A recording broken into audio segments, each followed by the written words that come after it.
Welcome to the Passive Income Podcast.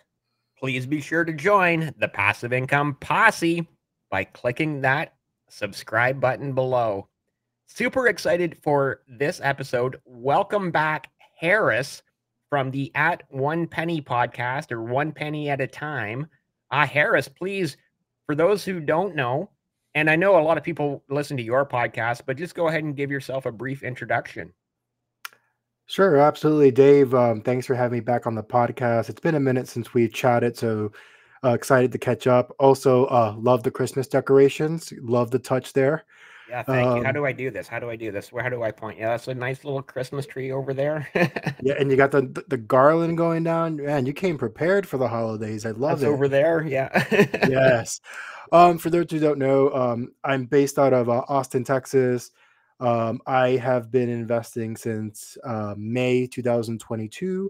I started my podcast One Penny at a Time back in August 2022. Essentially, the goal of the podcast is I literally started the portfolio with practically nothing, and we've now been able to build this to an over $10,000 portfolio since the time of starting the podcast. And documenting my journey, having guests on the podcast, which of course, you were on the podcast back in January, and going over like trends in the market, going over some thoughts, a little bit of everything. That's pretty much me. And I'm just here to share my love for investing and hoping to get people to, invest in themselves, invest for the future, and set themselves up for a nice future retirement or whatever your goal is with money, right? Whatever you want to do. Yeah, that's awesome. Yeah. Again, thank you for having me as a guest. Like you said, it was way back, I think around, like you said, was it January of this year? Yeah, And you were the first guest of the year that I did for this year. right. And for those of you that don't know, Harris is one of the original guests here on the Passive Income Podcast. If you go to the video section and scroll way back to episode 6, episode 6, and here we are at, I think it's episode 122. And that's not counting the live streams and anything else. But yeah, so that's just guests, right? So it's been quite a wild ride here on the Passive Income Podcast as well, but you've done extremely well on the One Penny podcast with so many incredible guests as well. And I know we've had a lot of crossover, a lot of us the same and similar guests. And yeah, so maybe just talk a little bit about how that has grown since August of 2022, I think you said. Yeah, so actually, if you give me a second, I'll pull it up here. Spotify releases these graphics that this shows about like it's called year on end. Now this only calculates Spotify, but since comparing it to last year, I'm up on It still gives you a Spotify. pretty good snapshot, even if it's just Spotify. It gives it that good snapshot, is what you're saying, right? It does. So in follower count on the podcast, it's up 517%. Streams Wow. were up 999%. Listeners is up 400%. Minutes created, it's up 343%. So it's been a very great year. And I'm always saying that I'm extremely grateful just for the opportunity to be able to speak and share my love with all other podcasts, right? Like this year, obviously I was on your podcast. This year is on Anthony's podcast. So I was on his podcast this year. I Which was Anthony, newcomer investor or Yeah, about that wallet? a newcomer. Okay, yeah, both great guys, by the way. I've been on Yes. both of their podcast. Well, Anthony, about that wallet, that one's coming out in, I think, January of 2024. But yeah, I love newcomer investor Anthony. Incredible guy. He knows I love him. Yeah. And then I was able to go on the Me and Market Goliath podcast. It's based out of Hong Kong. I did Oh, that. that's cool. I was able to collab with Ari Gutman over on YouTube. He has a pretty solid following there. He's based out of Israel. Obviously collabing with Russ and Ryan. There's just so many other opportunities I've had to just really get myself out there. I was on Tom the Saving Captain's podcast. It's just the collabs have been really Yeah. really fruitful, and I've already got some things lined up for next year, and we'll see how that keeps going, right? Also, I did actually speak with Troy as well. You Dividend Obsession. I've met with him before too. Really Yep. awesome guy. And with guests on the podcast this year, I mean, we've definitely crossed over a lot of them. Obviously, Yeah, for um, sure. like Lanny from the Dividend Diplomats. I did him individually. Soon to come will be part two. If you wink, wink. We'll add Bird in there. Yeah. Um, I was lucky to get them both at the same time, and that was a great conversation. yeah, so I did him. I did Nick Smart Net Worth, which obviously he's a staple in the community for us on Yeah. Twitter. I need to get Tom, Nick back on again, actually. It's been a minute since he's been on. So, yeah, Nick, if you're obviously listening, Nick, I'm gonna send this link to you 1,000 times until you agree to come back on. yeah, I did Dividend Dog. I did Tom. I did Life with Dividends. So I think that was one of your first guests, if I'm not mistaken. Yeah. I did Dividend Dynasty, Dividend Roots. So many guests, to be honest. And I'm already been like locking up people for next year. So I said, just been able to really expand, but people from different investing backgrounds or different ideologies in different countries. So just being able Nice. to get this out. So I'm really excited about that. Yeah, like you said, there's been a lot of crossover. Again, I have to give a shout out to Tom, Savings Captain. Uh, Great guy. I love talking to him. Obviously, he's got 30 some years of actual experience in the financial services industry, and now doing the Money Happy Hour podcast. He's been here on the Passive Income podcast. I've been over there, like you said, you've been back and forth with him and on yours and his as well. And I just can't say enough good things about Tom. And you Absolutely. mentioned, I'm sorry, go ahead.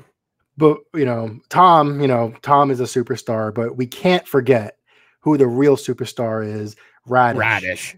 the hardest working dog in podcast. So Radish, shout out. Did we both say that at the same time? Like Yes. we knew what we were both. Absolutely. Hey, she's the hardest working dog in podcast. You gotta shout her out. Oh, Tom, you're gonna love that clip.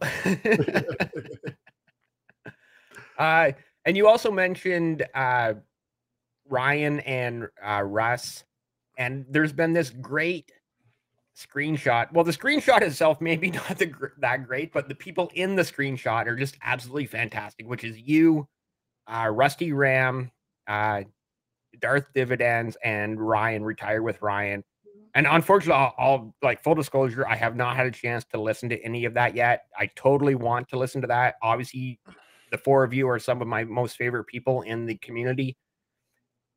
Maybe just talk a little bit about how that conversation even evolved and how it happened, and yeah, just Sure. and those three other guys too, right? Like awesome people. Yeah. So me, Ryan, and Russ, we have a group chat. We text literally all the time. So we're always going back and forth, whether like market ideas. I'll give you something recent that we did. Um Ryan and Russ both held Intel for a couple years, and they were both trying to exit out. When Intel in November had that big correction, it was in like 42, 44, 45 range. They were trying to time their exit, and we were all like keeping each other in the loop. I exited out of Intel a while ago in the green, but I was like, guys, your target price is here. Like, what do you want to do? So we actually, between all three of us, just kept talking, and they both exited out in the green and Intel, and they've been sitting in Nice. that for years. But then we also have there's another group chat with Darth in it as well. And Ryan just threw out this idea as like, hey, the topic I want to do is actually do like a game show where you have to guess the stock based off some metrics. And then that was like the beginning of the video. And then after that, we just literally free flowed. But yeah, I just had Darth on the podcast here last week, and that was a really good conversation.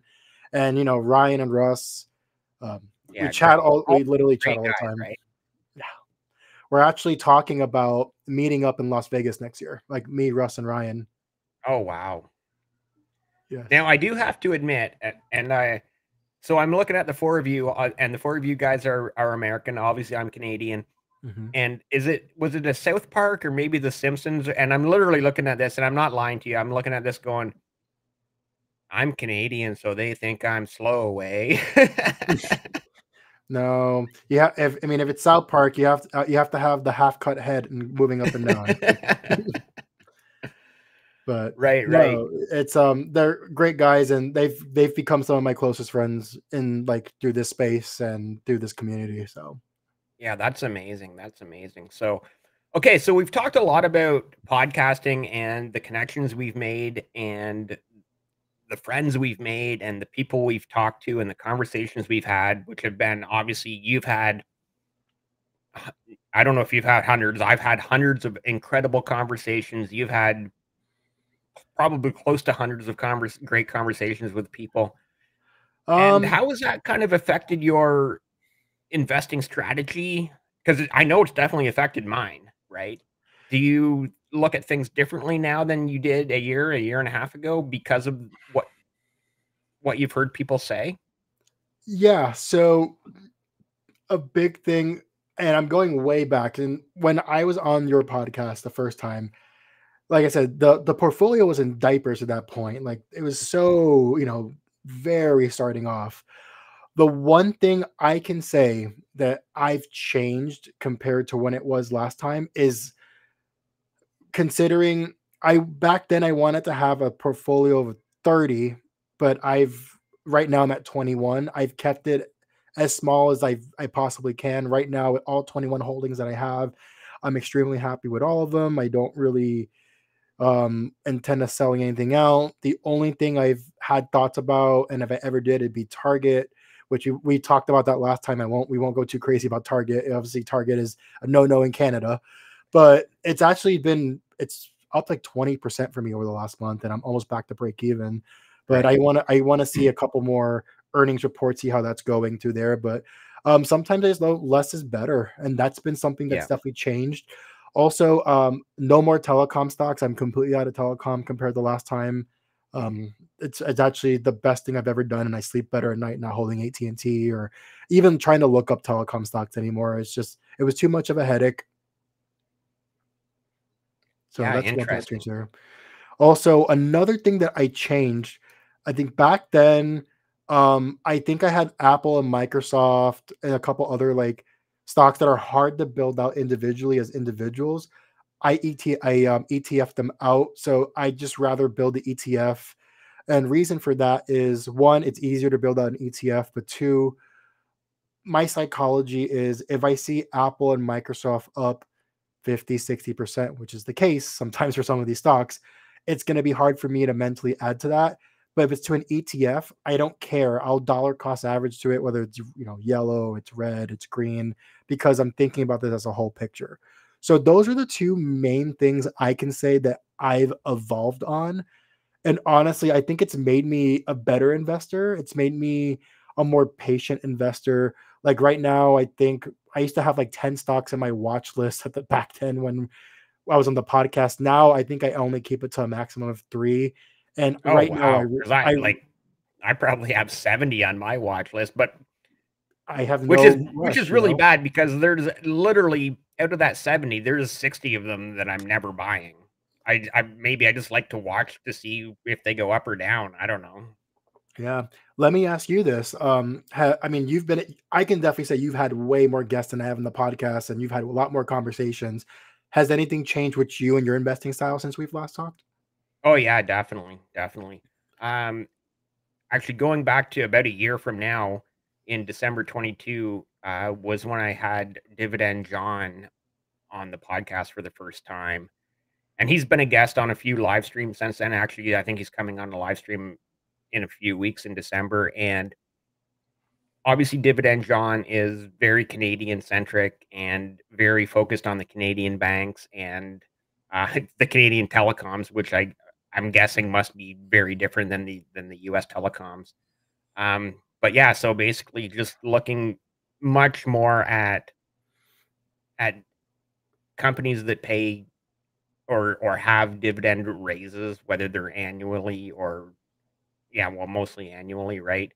And just really looking at the companies that pay that well, pay the dividend, but have the dividend raised because honestly, prior to that, I was so invested in, and I still am very invested in REITs, and REITs really, really, really took a beating in 2023 when interest rates skyrocketed, and all of a sudden, those, all the debt that they had, mortgages on the properties that they had, suddenly were a lot more expensive. What did they do? Well, I don't want to tell you how many dividend cuts I suffered in 2023. It was a lot. It was probably more than anyone else in the Div Twit community. Yeah. Did AQN cut? It wasn't in 22 or 23 where AQN had the dividend cut. The beginning of 23, yeah, January of 23, AQN, and they're not a REIT. That was actually a whole other story. So That's yeah, utilities. Yeah. I want to say I've had at least 5, maybe 6 dividend cuts in 2023. And so that's when I look at my, like, you know, Patty projected annual dividend income, and 2023 is going to like barely equal or maybe not even equal 2022. And obviously, the whole idea of dividend investing is that every year that goes up. For me, this year, it's not going up. It's hopefully it stays the same. Interesting, and I appreciate that. And actually, one thing I forgot to mention to you, um, different from last time, I do hold now a Canadian bank in the portfolio. Oh, which one? Which one? I went with Toronto Dominion. TD, awesome. Yeah, I have a few shares of TD, and I honestly I wish I had more. TD is for me, it's kind of the price too, right? Like you look at the price of Royal Bank, you look at the price of BMO. Obviously, they're great banks, and then TD is sort of the third one in line in price, so it becomes a little more affordable. I don't know if that's part of your logic or reasoning, but for me, that's part of my logic and reasoning is like, okay, I can afford to get a share or 2 shares of that one. Yeah, for me, I just looked at all of them, and to me, I just went with Toronto Dominion based off it's the one I had the more knowledge on. It's actually really funny. I told this story to Anthony. I went to Mexico in September, and I was on this bus tour, and I saw a couple of Bank of Nova Scotias down in Mexico, and I was like, I was trying to take a photo of it, but the bus is going too fast. And like, oh my god, this would the all the Canadians on Twitter would have loved this, but Yeah, I would um, have. but yeah, so I ended up just I did TD. It's the only one I'm going to hold just because I just want to do one. I didn't want to hold multiples of them. Yeah. Right now, for this month, TD might actually get some contributions for me. I'm only down like 0.60%, so it's just a tad low below break even. So maybe we add a little bit to that. Yeah, so you can dollar cost average down a little bit if you add some more shares or Yeah, increase your position. just keeping an eye on the Canadian banks. Obviously, I know this year with big topic for you guys is mortgages with all the Yeah. everything that's gone on through there. So I'm keeping an eye on that just in case. So And that's why. obviously that relates right back to those interest rates, right? So adding to TD, keeping it as a very low allocated, part of the portfolio. So, not trying to go too heavy on it, but still, I think it's a very valuable asset to have in my portfolio. We'll get right back to the Canadian banks in a second, but first, receive a free passive income posse. Turn that cash register around coffee mug with any purchase over 100 Canadian dollars before taxes and shipping at buyinvestingshirts.com. Use code word posse for 5% discount on your purchase. Link in the description. Definitely for all you American guys. 100 Canadian dollars. That's like nothing for you. That's like 80 something, right? I think. I think it's even less than that now with the exchange rate. It might be 75-ish. And obviously the shipping is going to depend on where you are. Like shipping, Patrick's in Montreal, so shipping from Montreal to Boston is not going to be that much. Shipping to LA is going to be more expensive. So Yeah. keep that in mind. But No. anyways, I want to jump right back into what we were just talking about, the Canadian banks, Mexico, Bank of Nova Scotia. Bank of Nova Scotia is the biggest bank in my portfolio when it comes to Canadian banks. And I know they have a lot of exposure in Latin America, not just Mexico, but the other Latin American countries, Honduras, Nicaragua, Panama, Chile, I Costa think Rica. too. Peru. But yeah, I saw that and I was like, oh my God. And I couldn't get the photos. Like, They would appreciate it. But I saw that, and obviously I thought of like all you guys because you guys would have loved to see that. Totally would have loved to see like Banco, not just bank, but Banco, right? Yeah, so that one actually it did say banco, so it's like literally translated to the Spanish way.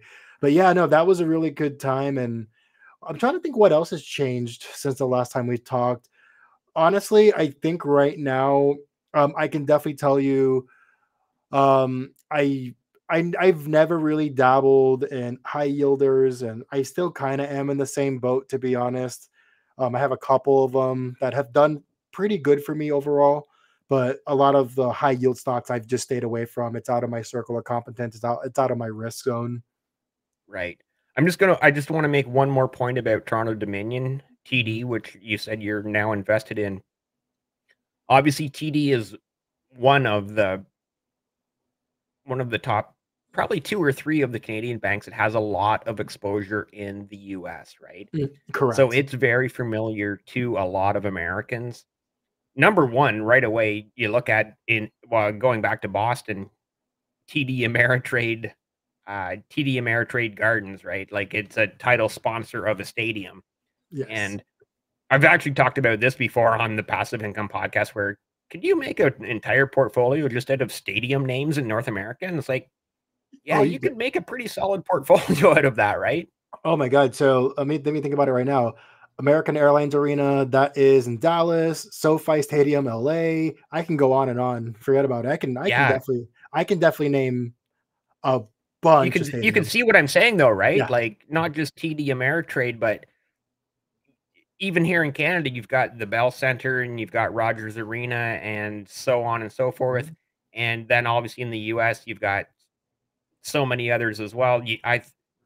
Chicago United Airlines Arena in Yeah. Chicago, I think, and Madison Square Garden is actually it's actually a ticker. It's actually a publicly traded company, Madison Square Garden. So like right. there's so So many, that tells you everything you need to know about Mhm. stadiums in North America right there. Madison Square Gardens, you can invest in it just on its own. Yeah, and right now, if you really wanted to, you can invest in. I don't know what the ticker symbol is off the top of my head, but you can actually invest in the Atlanta Braves. They're on the market now. I heard that. I heard that. I'm like, Warren Buffett actually wow. started a position in it. Pardon me? Warren Buffett actually just recently in his last 10K report they released for what they've been buying and selling. He actually just entered into that position. That seems very odd to me. Now, is that just something he's doing because he's old and has made so much money that he's just doing this for fun, or does he actually see valuation in the company? I don't know, right? I have never looked at the company's value. I've never really done. First, my baseball team is the rival to the Braves, and I don't think in my heart I could ever invest in the Atlanta Braves. I'd be interested to see, what the numbers look like just for just to know, right? But I don't know why he started it, but I Yeah. know that was a recent purchase for them and then their Berkshire portfolio. Yeah, that is interesting. I did not know that. That's interesting. Yeah, What's your actually, team that's the rival? uh, uh, to anybody out there who likes this team, I apologize in advance. The New York Mets. Okay, well, I'll just say it on behalf of all Canadians. Go Blue Jays. I like the Blue Jays. I have nothing against them. I think they're great. I Yeah. love watching Vladimir Guerrero Jr. Yeah, I would love to see them do better because right now they have a really good team that probably should be doing better than they are, but They'll get there. uh, uh so getting away from baseball and back to stock investing. Yes, Well, just get on base. That's always my stock investing advice for any beginner. Just get on base. So there's a little bit of baseball reference there. Just get started. Just I I do it love that movie, whatever by it the takes way. to get on base. I love that movie, by the way. What you're referencing to is such a great movie. Yeah, Moneyball. Just get on base. Get hit by a pitch. Bases Yep, on ball. Doesn't matter. Just get on base. get on base. And it's so true with investing, right? Like you just got to get started. Whether you're starting with $10, $100, $1,000, just get started. Absolutely. And then right now, for like personal goals, right? Obviously, with my podcast, it's getting people to start, whether it's whatever you could put in start. Two of my recent successes is I've been able to start actually single mothers to actually open up their first like high yield savings accounts and Roth IRAs, and now they've been starting to make a little bit of a little bit of contributions and seeing the value into that. So that to me is it's the Wow. biggest win I can get, and continue educating people like all these avenues of how you can invest and save for the future, right? And there's just so many ways out there, and whoever's willing to listen and give you an hour of their time or whatever they're willing to give you your time, you have that's your moment to make an impact on somebody's life. Yeah, and it's gotta warm your heart a little bit to see somebody just whether they're putting aside, whether it's 50, $100, whatever it is, and whether it's in a high yield savings account or if they're Anything starting to really. invest in their first stock or ETF or whatever, right? Like, just helping people is amazing, and that's kind of, like, obviously, what we do here in the podcasting community is not financial advice. We just want people to, like, hear our stories and listen and say, "Hey, if these 2 guys can do it, why can't I?" Right? If Mhm. if these 2 guys can do it and start putting money aside and make some decent investments and get some dividends and Yeah. make some money, Proud if these moment 2 though. guys on a random podcast can do it, so can I, right? Yep. Proud Papa Bear moment. My best friend, we've known each other since we were 10 years old, and his wife, they both started investing this year. They both maxed out their Roth IRAs, and they started Nice. this year. So I'm seeing those stories, and that's the stuff that gets me up in the morning. Awesome. Awesome, awesome, awesome. I Absolutely. let's talk You about kind of let's talk about 2024 in the big picture. What do you see happening, I guess, partially with your podcast? What do you see happening with the bigger stocks? And when I say the bigger stocks, I'm talking the Apples, the Teslas, the Microsofts, because they're the well, they're the tech leaders. But right now we live in such a technology dependent world, and I don't see that going away anytime soon. And, Tesla, yes, they're a car company, but oh man, yeah, they're probably a much bigger tech company than they are a car company. Um, so 2024, what are your thoughts? We're getting so close to 2024 and just Good I'll throw it question. back over to you on I'll just leave it there. Good question. So I remember I the last episode I did last year, I actually made a what my prediction for the market was. My prediction was that we would have back-to-back negative years in the S&P, and boy, did I get that absolutely wrong. I'm just gonna put that Yeah, out that there. doesn't happen very often or ever. I was thinking that this might have been it. So I was 100% wrong. I'm gonna be very honest. It's tough. I don't fully know. I mean, I know we look at Microsoft. Microsoft, I believe, is at 52-week highs right now. Apple, it's almost there. It's kind of borderline. I know like Broadcom and Nvidia, they've been running up. I mean, Yeah, and it's a good doesn't question. stop. It just keeps going up and up and up and up and up and like So for me, if I'm gonna be very frank. I'm not gonna try to make myself sound like a wizard or a genie. I really don't know what to expect for the market this for next year. What I can tell you though is I know what I have in my portfolio, and I'm going to continue building out the amazing ETFs and individual businesses that I did decide to put my faith into and put my contributions to. And I'm just going to continue building those out slowly, so that way we can continue getting dividend growth, continue getting stock appreciation, and like I said, one penny at a time, keep building out and telling the story of these holdings. So that's right. where I'm more focused on now. Hypothetically, though, I do have a thought. If like Microsoft, Apple, or like those major tech companies, or even I'll put Costco's not one of them. Costco is one of my favorite companies. I just don't have the individuals; it's so hard to build out. But if there was like to be a correction, I would consider actually buying those, putting them in a Roth IRA, holding them as a temporary play, and then if they got up to like say 40-50% profit on it, sell out of them, and then use all that money to then put that back into my ETFs, into my Roth IRA to avoid taxes. That's something I do keep in the back of my mind, but has to happen. And I'm not here wishing it happens. I'm not here predicting it's happening. I just know if it does happen, it's an opportunity I would look at to maybe incorporate more short-term holds or short-term trading into it. But right now, everything I have is buy and hold forever at this time. Wow, that's interesting I guess ideology of okay, this company I could buy outright. Like you mentioned Costco, if it went up 50% and then sell it, but then basically rebuy it back but inside an ETF so that you have like I don't want to use the word tax shelter, but you're more sheltered from the taxes. Yes. So anything that you do in a Roth IRA here in the US, for the most part, there's some really rare exceptions, but they're too those are way too out of my head and I don't even touch those. But any profit that you get in a Roth IRA, it's a non-taxable event.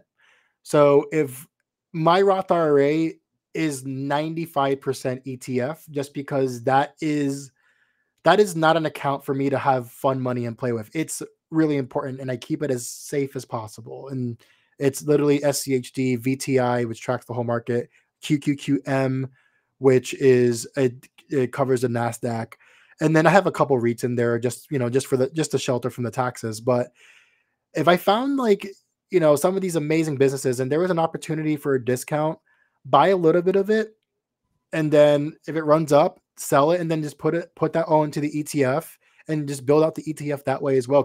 With besides like dividend reinvestment and contributions, it's just an idea I've thought about, and it's something I like to incorporate. But the right time has to happen. Luckily, Right. now I'm in a position where, compared to where I was last year when I was on your podcast, financially I'm in a way stronger position. Career wise, I've been promoted and growing to that. So I'm going to have a dry powder fund ready to go if that happens to cash in on that opportunity. Yeah, maybe talk about like that how that year has changed because sure, I even just 1 year can change a lot. And you first start out just focused on realizing I've got to start investing and I'm just going to do it. And that's going back to that just get on base scenario of I have to put $150, $100 out of every single paycheck into this investing fund. And you start doing that for a year, but then a year later, you're like, oh, I just got a promotion in my actual, day job, and maybe I'm making a little bit more money. I can allocate a little bit more funds to this or that, and maybe just talk to sort of what has happened there in the last year. Yeah. So when I first started the portfolio, the goal was $200 a month is what I was able to contribute at the time. That's that's just what I could, right? Made the best of And what I that's could. that's that's a good start, honestly, right? Yeah. Now I've been able to get this anywhere between $600 to $1,000 a month. Oh, that's a significant difference, isn't it? Next, in December 20th, I have this date circled. I will pay off my car.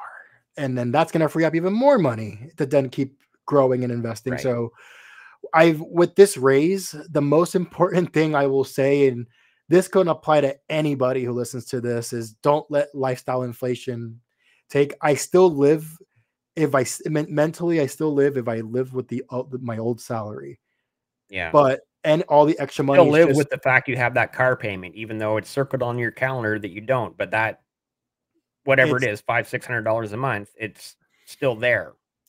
exactly. Very lucky. Luckily, my car payment's nowhere near that. I got it years ago, but when cars weren't crazy. So if it was 500-600 bucks a month, I'd be crying. But luckily, we're not there. But It's like, now, "Do you need a hug? Do you need a hug?" yeah, no, $312 a month at a 2% interest. It's like nothing. But for me, it's just that is money that now gets freed up to do something else. Right. And it doesn't even have to maybe be in investing, right? What if I just want to put a vacation fund, or what if I want to do a house project? It just gives me so much more opportunities. And Yeah. I'm not going to have a car payment for as long as I possibly can. Let's just leave it at that way. Actually, that was kind of, So you've opened up 2 points I wanna bring up there. You mentioned real estate or vacation fund. But I do wanna talk about the car because just recently, actually, I think it might even just been the last episode, Blue Collar Investments and I were just going gaga with each other over our old trucks because we love our old vehicles, right? The longer you can drive a vehicle, the cooler you are to me in my books, right? So, um, I'm just kinda curious, what vehicle do you have? How long have you had it? How much longer do you plan on having it? And Sure. yeah, just talk about that vehicle for a minute. Yep. Have a 2017 Honda Civic. I've had it since 2017. I got it with 2 miles on the car. So I've literally I've we've put me and my wife have put on all the miles in that car. Never given me any issue. Just all I do is just make sure that all the maintenance is done exactly when it's done. That's it. And Yeah. that car, my wife loves to drive it. So, I mean, our goal is to never really sell it and just keep it. I do in a couple years down the road, I want to get myself a pickup truck, but she wants to keep that car. So that's something down that's years down the road though. So maybe for my 35th birthday, I turned 32 in February. So maybe for the big 35, I'll do a pickup truck. Awesome. So a couple things there. That's amazing. So basically you bought the car new, but you've now spent 5, 6 years paying it off. It's now going to be paid off here shortly. Hmm. That's money that's now freed up. That pickup truck, I'll put you in touch with Blue Collar Investor because he's got this incredibly beautiful 1985 Dodge Ram. I saw the photo. I saw him post that photo last week, Oh. and trucks are amazing, right? It's funny though. If I had a truck, I would never get it dirty. I'm like that person, I would never get dirty. I would be excited though that it would make my Home Depot trips a lot easier. But Yeah. my first car ever was actually a '96 Tacoma, and I miss it so much. So I want to get another Tacoma down the road. I'm guessing you've seen pictures that I've posted of my truck. Of course, the F-150 or F-250. 250, yeah. Of But course. I'm the exact opposite. I'm like, "It's a truck." Like,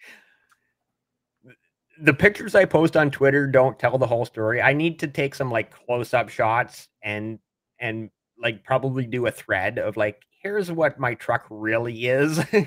Which obviously, it's a 22-year-old truck, so it's still holding up great, but you know what? I probably should do that just to be honest with everyone in the community. No, absolutely.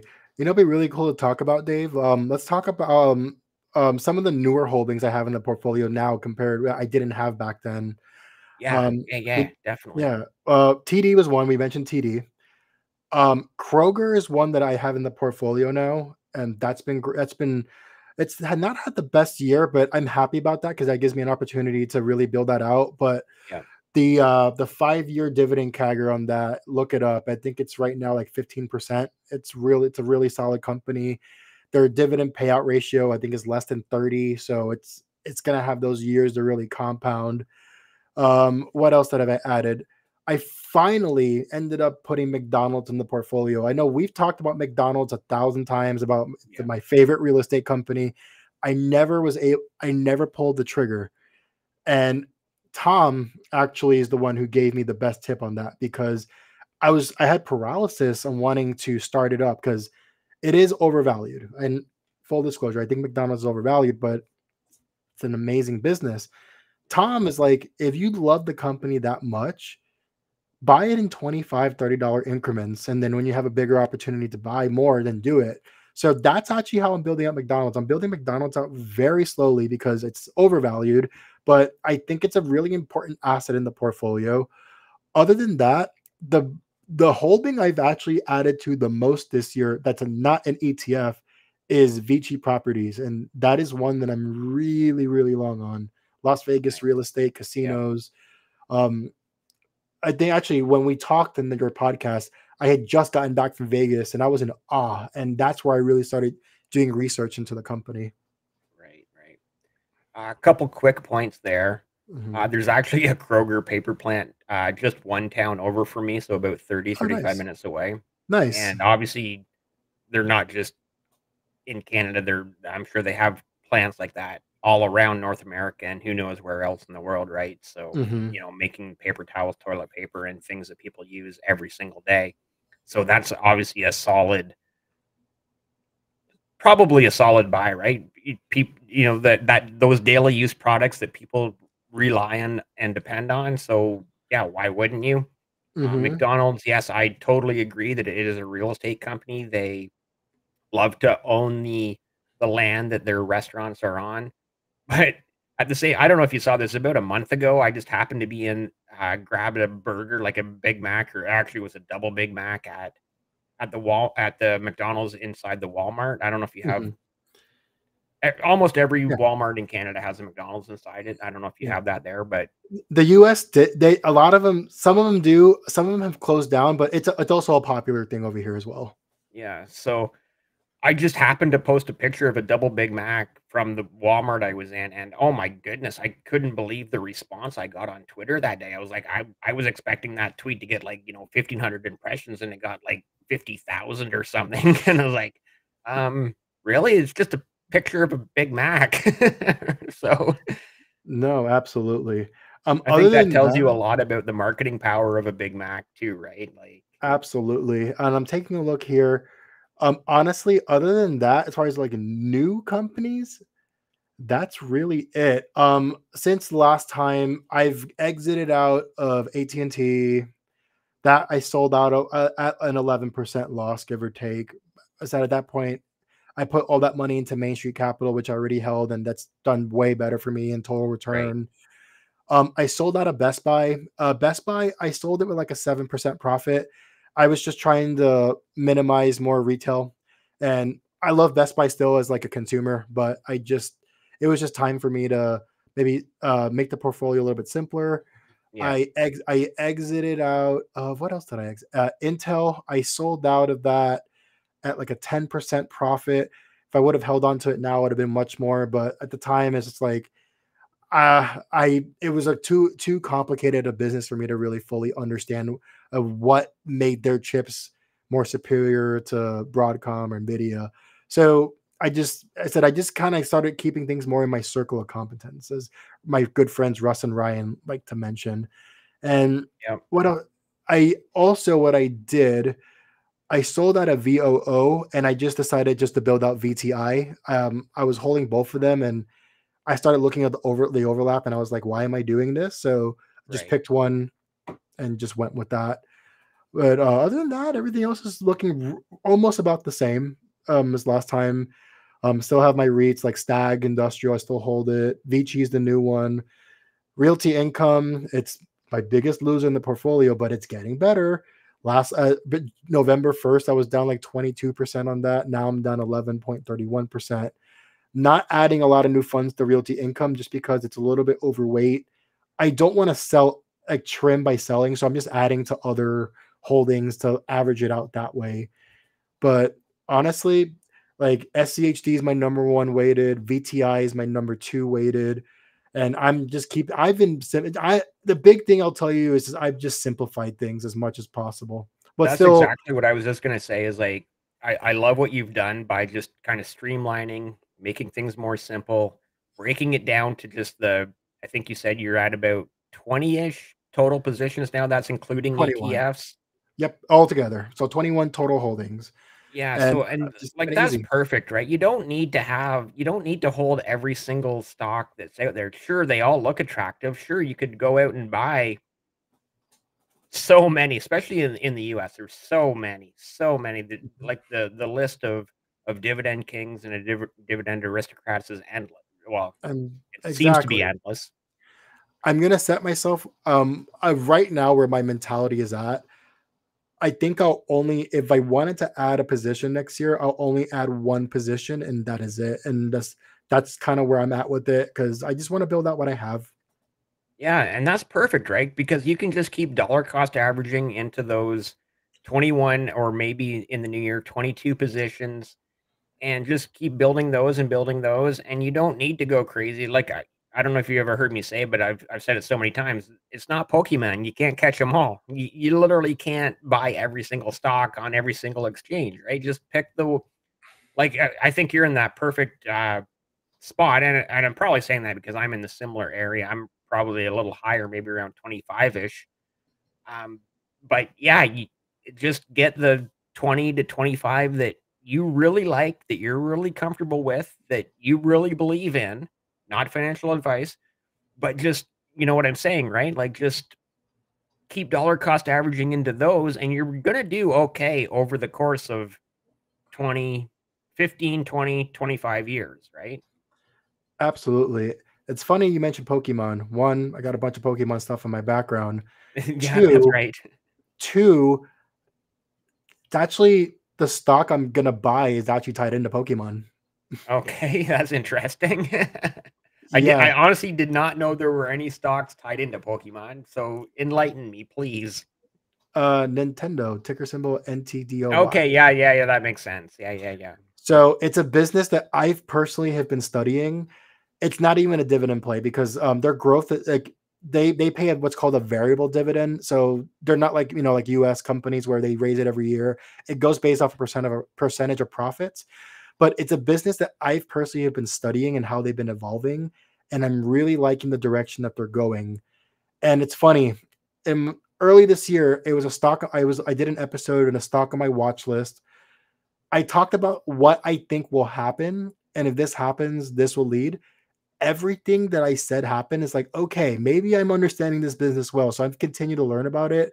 It has that's one though that I'm trying to hit it where it hits a particular price and I'm going to buy a big bulk of it and that's going to be the only purchase I do.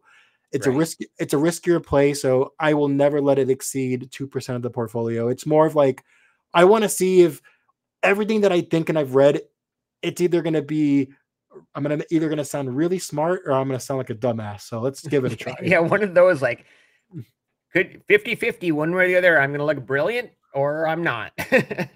But anyways, even if it is, I've Nintendo has been part of my life for almost 30 years. So I'm happy supporting that. Yeah, I understand that. I understand that. And I think a lot of people can relate to, well, definitely everyone can relate to Nintendo or um what the other gaming systems and such. So and obviously gaming and video games are such a big part of the culture and the subculture now that yeah, it honestly it seemed to me without knowing too much about the business itself, it doesn't seem like that bad of an idea to at least look into it further, right? Yeah, I'll just give you. I'm just gonna give you small insights, right? I had said in my research is like if the Mario movie reached $1 billion in the box office, that was gonna create a catapult effect of people buying the hardware, people buying the software, more movies were going to get created, which is then going to expand their intellectual property. And it's been happening. That movie did hit a billion in the box office. They have confirmed a Legend of Zelda movie, and then Oh, right, wow. I don't know when it's going to come out, but it's been discussed. I think there's going to be a second movie to the Mario movie, but the big thing with Nintendo, and I'm seeing, I might in the next 5 years cartridges, physical media, I think is not going to exist anymore. I think everything's going to have to go through their e-store, through their portal. The profits that they get through there is so much higher, but then also it's better for the consumer in the sense that they can throw out better deals and more deals because it's there's less cost involved. So that's how I think that's going to evolve. Right now, the Nintendo Switch is what they currently have out. It's almost at the end of its life cycle. A new one will come out. They sold over 120 million units, Wow. and that's better than the last console. The last console, they only sold 12 million units worldwide. It was horrible, but they went Yeah. back to what they were good at, and I think they got it right now. I think they know. Stop trying to get too creative. Well, let me take that back. Stop trying to go too outside the box that you're alienating your fan base, right? But then Right. also Be people creative enough without alienating the fan base. exactly, but people my age, people right now in their late 20s and their 30s, they're gonna have kids. They're gonna want to pass down all of these memories to their kids, and it's gonna be a cycle. And I'm a huge fan of anything with strong intellectual property. So that's the business. I still have more. I have more research to do on it because the bigger risk of it, the company trades in yen, so obviously the Oh, yen fluctuates a lot. So it's not as easy as it sounds, but it's something I'm gonna probably maybe do at some point, maybe next year, and not in a rush, right? It's when the right opportunity comes for it. yeah, yeah. I am going to bring up your link tree. And obviously, Absolutely. right here on the top of the link tree is the One Penny at a Time podcast. This link will be in the description below. So, One Penny at a Time with Harris and Spotify, Apple Podcast, Google, see all up here and all the episodes. So, definitely the link will be in the description. Uh, Spotify, Apple, Google, Castbox, RSS, It's kind of Pocket funny. Cast, Overcast, Bullhorns, Castro. I haven't heard of half of these. Player I ha- FM, I Podcast ha- Addict, I ha- I Podbean, ha- Pod Hero, I haven't either. Podcast That's kind of Guru, funny. Podcast Republic, Podfriend. Jesus, does it ever end? Wow, I didn't realize I had it in that many platforms. But it's funny and still not on YouTube. I don't know. I just don't have the time to do it for YouTube. I'm too busy. So just to me, this is what works with my skill. I have a career. I have a wife. I have other things too. So it's just trying to find a balance where I get to Yeah, still do what I love. It kind of makes it easy on me. So still do that and continue growing the podcast, and we'll go from there. yeah. So definitely check out the One Penny at a Time podcast. $25 free stock with SoFi. I'm guessing that's a referral link. Yep. Follow me on Twitter, follow me on Instagram. So yeah, this obviously I will have the link tree linked in the description below. Check out Harris on the social medias and definitely check out the One Penny at a Time podcast. Awesome. I appreciate that, Dave. And let me ask you this because you're obviously most of the time you're always hosting. I got one more question for you. What's like one big goal that you would like to achieve for 2024? It could be your portfolio, career, the podcast. What's a big goal that you have? Oh, that's a great question. So yeah, I want to surpass Mr. Beast in subscribers on YouTube. I love that determination and that passion. Is it how is it a billion? How many does he have? 216 million. Obviously, I'm sitting at about 1,400 ish as when this podcast gets released. So I'm not going to get past him in 2024. We'll see how 2025 goes. Look, I'll tell you this, Dave. It it's never crazy to have such a big dream and aspiration. I Yeah. have I have a goal in the portfolio that it's gonna be hard to hit, but I feel like the higher you set the bar, the more you want it. And even if you don't hit it, it's okay if you don't, but maybe you're gonna get a better result. And that's actually something that I learned from Lanny from the Dividend Diplomats.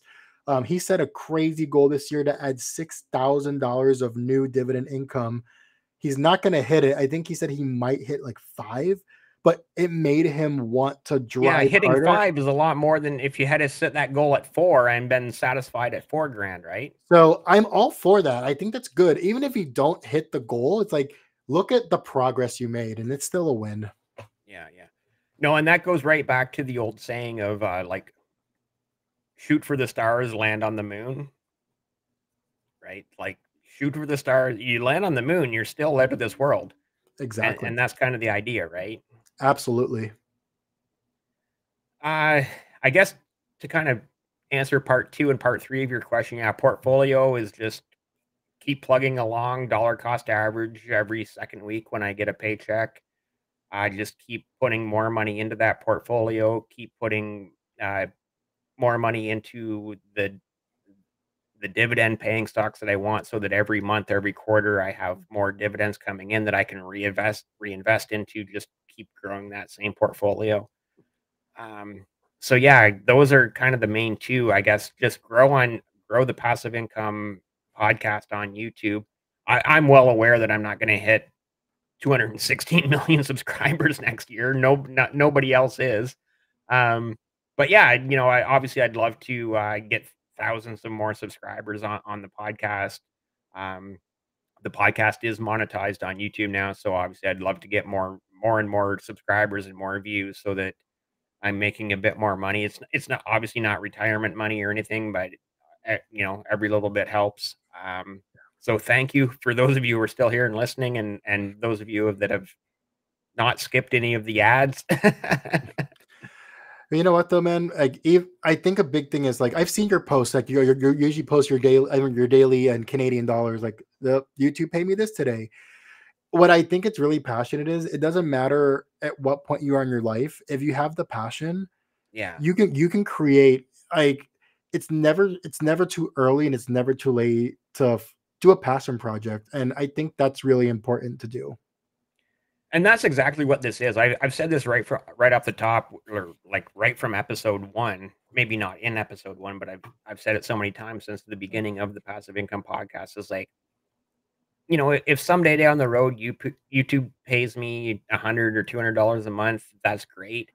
But honestly, I just love doing this. I love talking to people like yourself, and I've had so many incredible conversations now with so many incredible people, listening to their different paths, their journeys, their different, uh, you know, whether it's, you know, whether they're at, you know, at that fire, financial independence, retire early, or whatever stage of life these people are at. And I've had so many incredible conversations with just endless amounts of people at this point, and I just hope to keep doing it.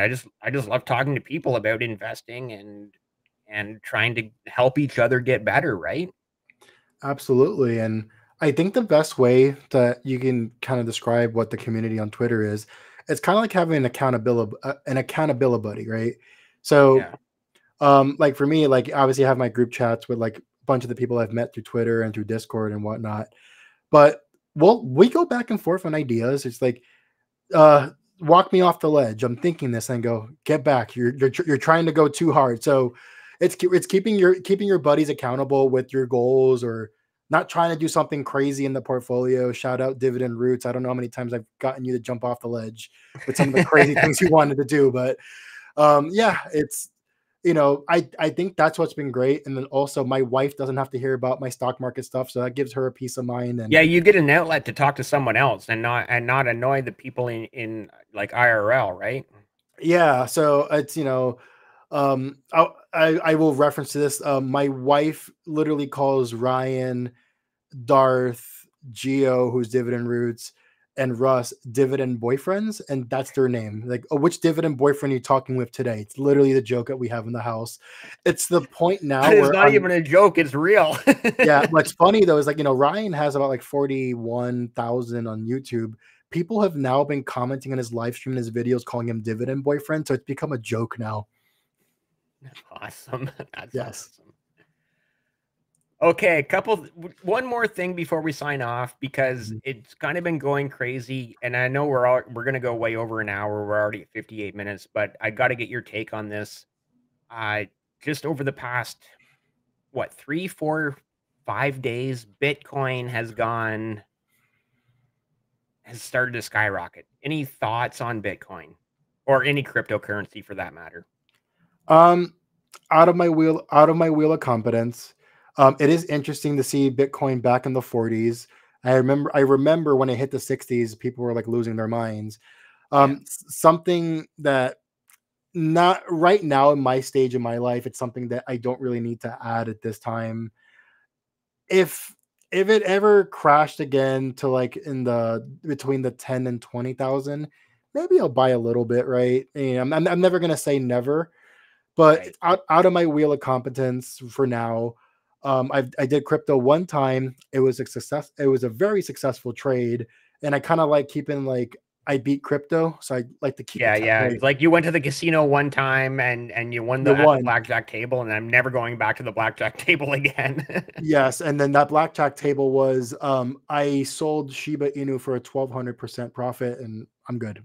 Yeah, wow, that's amazing. Okay, great story about crypto. Uh, Last thing before we sign off, just anything that you would like to say that maybe we haven't touched on, just open the floor. Sure, absolutely. First, I want to wish everybody a happy holidays. It's the holiday season. I hope more important, and something I always like to make sure I preach, and this is something I've been important with the podcast. We always talk about saving and trying to save as much money as we can and investing as much as we can. please do not forget to take the opportunity to enjoy life. Yeah, that's a great Um, point. I talk about and that a lot too. so it's like, look, it's a conversation I actually have with Russ once in a while. He'll like look, oh, but if I do this, this is like 6 shares of this. I go, Russ, how long are you gonna have your teenage daughters with you? Yeah, take your kids to a museum, go to a ball game, It's go to the science priceless. center, like do something with yeah, I get it, right? And it's the same thing with me. Like me and my wife, we took this trip to Mexico. We got a really good deal on it, right? So I'm very happy about it. But take those opportunities to make sure you are also enjoying the road. You can't take the dollars with you to the grave. Make sure that you reap the rewards of all your hard work and all the success you have to make sure you get to do the things in life. And Yeah. that is my preaching thing in life. It's really important. You remember your like the memories that you make mean so much more than the stuff that you buy. Eternal dividends. So yeah, take that trip to Australia, go to Italy, go to Japan or Go wherever, go, go right? to that 5-star restaurant. Go whatever it is what you want to do, right? Yeah. Make sure that along the journey, enjoy it because you worked your butt off and you have done everything right. Make sure to cash that in. I know last thing here before we cut off. Canadian dividend boomer is one who talks a lot about that a lot. I've seen Yeah. his post. So I think his message is great, right? It's like enjoy life. Don't hold back on, oh, I can't do that because that's like 5 shares of this. Like, don't think of it that way. Think about it's like I'm in a position where I have the option to do this with my wife or my best friend or take that girl's trip or whatever you want to do, right? Yeah. Make sure you take your time take your time for that. Yeah, yeah. Great points, great points. I do have to shout out Dividend Boomer too. He's one of my favorite follower back and forth. Uh, and again, going back, nothing, no shade on you for having that Honda Civic, but No, I love his when he I posts a laugh. picture Oh, of I the laugh. cars in his private golf club, and it's like No, Range Rovers and Audis and like no, expensive Subarus. No Corollas here. I Yeah, like honestly, I think it's hilarious, and I even make jokes about like that. It's like if I go buy a coffee, it's like shit. I can't retire now. I love yeah, those jokes. I think they're great. It's like, well, I'm a lazy bum. I'm watching football on a Sunday. I honestly think it's hilarious, right? You do right. whatever you want with your time. Like, don't let anybody else tell you that you're wrong, right? As long as you're not making it into a bad habit and it affects you in your life financially, like you love to watch football, don't gamble your life away and like in fantasy football. Just find a balance and enjoy it.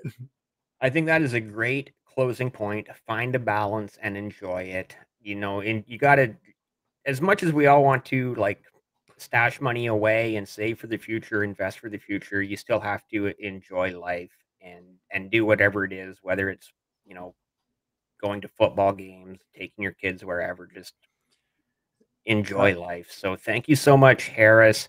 I've again been a total blast having you on here on the Passive Income Podcast. I see we're already well over an hour, and I know that you and I could just keep talking for another hour quite easily. um, yes, absolutely. And of course, Dave, thank you so much for having me back on the podcast. It's always a pleasure talking to you. I'll close it out with this. I hope the Canucks win. I'll put it that way. I don't watch hockey, but I hope they win. awesome. Thank you so much. Myself, Dividend Boomer, and Bob Taekwon, we all appreciate that for the Canucks. And if you're still here well over an hour later, please be sure to hit like and subscribe.